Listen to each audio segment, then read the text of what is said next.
So we've got the sketch done, and now we're going to do a sketch refine. And I'm going to mostly focus on the helmet and the neck, I believe, in this video. And the first thing I did was probably up the subdivision or the Dynamesh resolution. So I'm going to be doing a little bit smaller cuts, a little bit more detailed stuff. So up my Dynamesh resolution. Of course, my Dynamesh is blur off, polish off, groups off. That's how I tended to work on this thing. Now, you would want to leave groups on for some certain purposes. If you want to keep all your subtools together and Dynamesh at the same time, you can leave groups on. But I tend to work with just a lot of subtools, which I may change, but that's how I did this one. You notice I dropped a sphere in there, just pulled that bottom of the sphere down, chopped the top off, and then I've got a nice little screw port thing to kind of put in there. And again, this is all, it's still a sketch. So ideally what I've done is thrown my sketch into the game and played it and been, gotten some good feedback, and then I can go to the sketch refine and just continue refining the sketch. And again, we're not talking matters of weeks, we're talking matters of hours again. So just going in and refining the sketch, figuring out, and this is where functionality comes in a little bit more. I've got the shapes in there that I want. Now I'm going to think about what pieces need to come off and move and plug in together, and wires and that kind of thing. The functionality part comes in the sketch refine stage a little bit more. But it is still a lot of the same tools.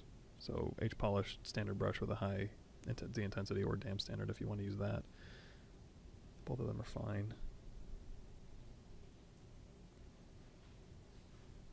Clay tubes, clay, H-polish, trim dynamic. And where I'm making those deep cuts is where I'm thinking about putting my panel breakup and my object breakup. And if I like it, and I mask it, and I move it around, and I'm like, okay, and I dig it around it, dig a standard brush around it, and I pop that shape, I'm like, okay, that's kind of working for me. That's when I go through, and you'll see this, where I mask an area, polygroup it, close holes, give some thickness, Dynamesh it, because it inherited the Dynamesh properties from the original mesh, and then just keep moving. And if I was really going to be spending a lot of time on the helmet, what I might do is just decimate all the body parts, besides the neck and the helmet and stuff. Decimate those all down, make sure they're all one single polygroup, and then merge those all together into one subtool. So I can just turn the visibility on and off when I need it, and then really focus on subtools in the head area.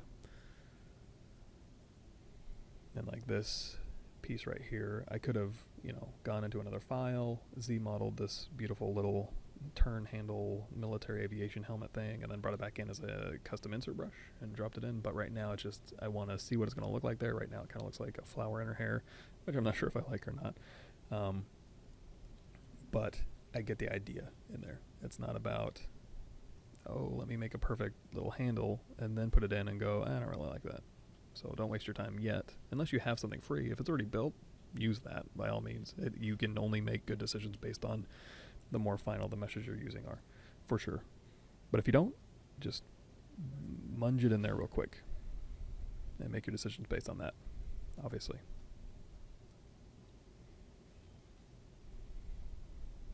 And you'll see, so I use the topology brush there, and it follows the surface, so I'm having to really wrangle this piece. What would have been smarter is using the topology brush, but really only doing the start and the end, which would give me a straight beginning to end piece, and then not doing all the internal divisions, and then just doing that later with Z-Modeler.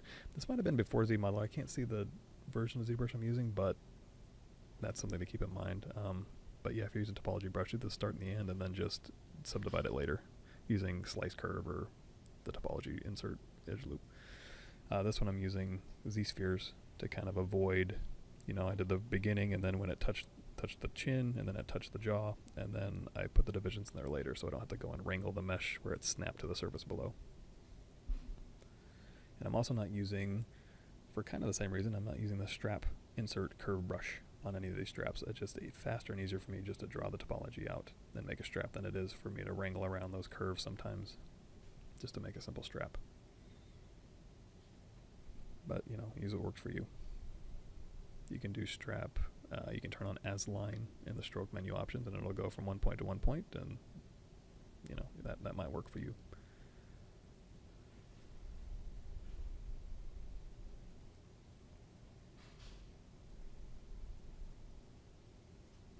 And again, super basic, standard clay, polish. That's about it. Trim dynamic a little bit. Go in there, make some cuts. Decide if that's where I want to pop this piece off or not before I do that. And then once I've let it kind of simmer for a little while, then I'll go through and pop it off. Any number of ways. Obviously rebuild it or polygroup it, knock it off. And what you can also do is what I did there is a standard brush to kind of build up a lip, or you can use Damien's standard holding down Alt and just build up a thin strip of a thin lip. And then you can use the clay brush or the H-polish brush or both to kind of build up around that lip so you can kind of get the build up surface to a pinched corner. And then use pinch to kind of refine that edge too. And of course it's a mech, so there's got to be lots of tubes. And this is where I'm using the tube insert brush. I think it's probably just the default.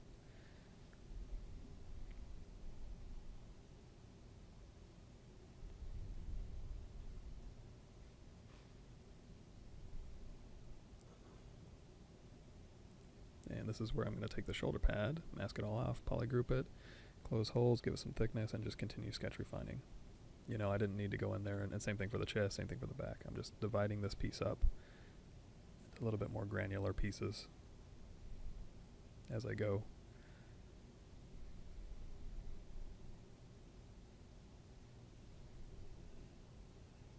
So again, to kind of dig in there a little bit more on each individual piece, a little bit higher subdivision levels, refining. I'm going to drop a tube in there so that it's not just a sculpted tube on a chest piece, it's actually a tube sitting on the chest, and the chest will go underneath it, and then it'll have straps on top of it, and those are going to be separate pieces eventually. I'll break those out in their own thing. So again, I'm refining these forms separately so that they're nice and clean. And again, this could almost be like this part right here where I'm doing the retopology on that one piece. You know, I can Z remodel. This must have been before Z modeler. Go in there and crease edges and stuff, and just leave it a high dynamic subdivision, sub-D mesh.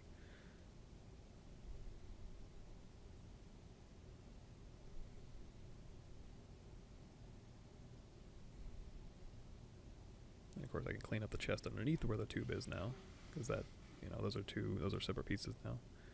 It's easy enough to do that.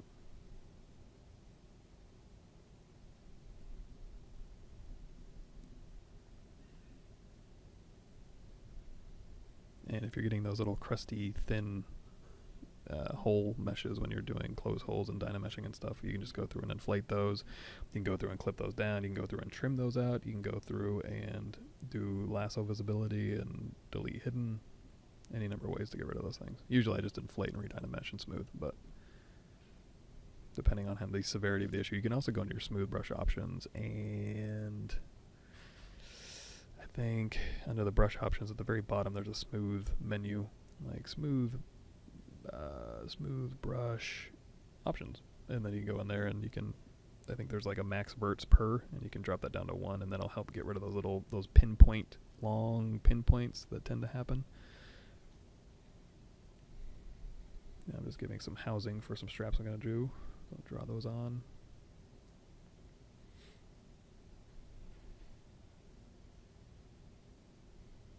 And again, I'm not putting screws in there, I'm just putting in the screw ports. There's no point in me dropping little screws in there and having to keep track of all that right now at the sketch phase. Eventually, yes, but that'll be something to do very, very much later. Replacing these straps with real straps.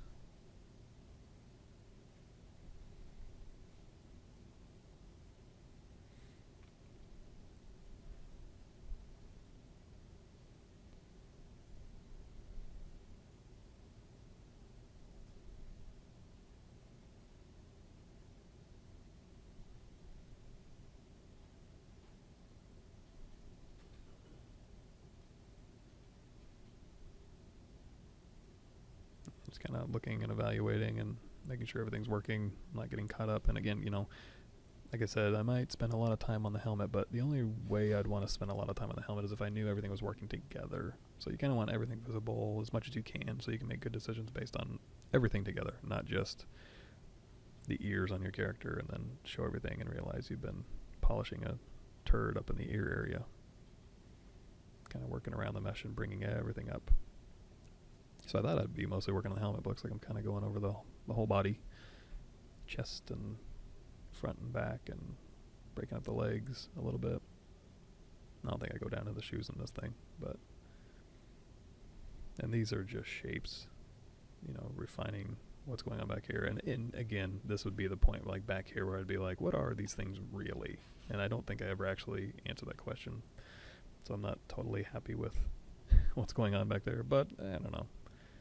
Again, this was for just a quick thing for GDC, so it's again that trim circle brush, just to kind of pull a circle out of that as opposed to inserting a cylinder, which I don't know, whatever works. Quick. Oh, I know I wanted to put some interesting tube stuff on here, and not just tube going to a tube, but fat tube being divided up into a thin tube that carries another little tube, and you know, kind of get a little bit more visual interest than just tube to tube output and tube input. Tab A, tab B. This is more tab A to tab C, D, E, and then F being carried underneath.